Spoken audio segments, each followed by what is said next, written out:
തൃശൂർ പൂരം അലങ്കോലപ്പെട്ട കേസിൽ കേന്ദ്രമന്ത്രിയും നടനുമായ സുരേഷ് ഗോപിയുടെ മൊഴിയെടുത്തു. ADGP വെങ്കിടേഷിന്റെ നേതൃത്വത്തിൽ തിരുവനന്തപുരത്ത് വെച്ച് അതീവ രഹസ്യമായിട്ടാണ് ചോദ്യം ചെയ്യൽ നടന്നത്. പൂരം അലങ്കോലപ്പെട്ടതിൽ ആദ്യമായാണ് സുരേഷ് ഗോപിയുടെ മൊഴി രേഖപ്പെടുത്തിയത്. സംഘം ഈ മാസം ADGPക്ക് അന്വേഷണ റിപ്പോർട്ട് കൈമാറും. പൂരം അലങ്കോലപ്പെട്ട സംഭവം BJP പ്രവർത്തകരാണ് അറിയിച്ചതെന്നാണ് സുരേഷ് ഗോപി അന്വേഷണ സംഘത്തോട് പറഞ്ഞത്. പൂരം ചടങ്ങുകൾ അലങ്കോലമായതിന്റെ പേരിൽ തിരുവമ്പാടി വിഭാഗം പൂരം നിർത്തിവെച്ചതിന് പിന്നാലെ പ്രശ്നം പരിഹരിക്കാനുള്ള ശ്രമവുമായി സുരേഷ് ഗോപി ആംബുലൻസിൽ വന്നിറങ്ങിയതിന്റെ ദൃശ്യങ്ങൾ പ്രചരിച്ചിരുന്നു.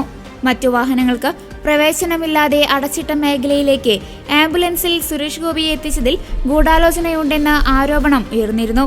സേവാഭാരതിയുടെ ആംബുലൻസിലായിരുന്നു സുരേഷ് ഗോപി എത്തിയത്. സ്ഥലത്ത് ആദ്യം എത്തിയതും സുരേഷ് ഗോപിയായിരുന്നു. എങ്ങനെയാണ് ആദ്യം വിവരം അറിഞ്ഞതെന്നും സ്ഥലത്ത് എത്തിയതെന്നും അന്വേഷണ സംഘം ചോദിച്ചു. ഗൂഢാലോചനയുമായി ബന്ധപ്പെട്ട അന്വേഷണം അന്തിമഘട്ടത്തിലാണെന്നാണ് റിപ്പോർട്ട്. സംഭവത്തിൽ തൃശൂർ ഈസ്റ്റ് പോലീസാണ് കേന്ദ്രമന്ത്രിക്കെതിരെ കേസെടുത്തത്. IPC ആക്ട്, മോട്ടോർ വാഹന നിയമത്തിലെ വകുപ്പുകൾ എന്നിവ ഉൾപ്പെടുത്തിയാണ് FIR രജിസ്റ്റർ ചെയ്തത്.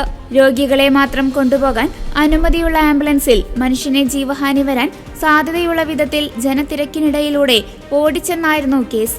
ഇന്ത്യൻ ശിക്ഷാ നിയമത്തിലെ 279, 34 വകുപ്പുകൾ, മോട്ടോർ വാഹന നിയമത്തിലെ 179, 184, 188, 192 വകുപ്പുകൾ പ്രകാരമാണ് സുരേഷ് ഗോപിക്കെതിരെ കേസെടുത്തത്.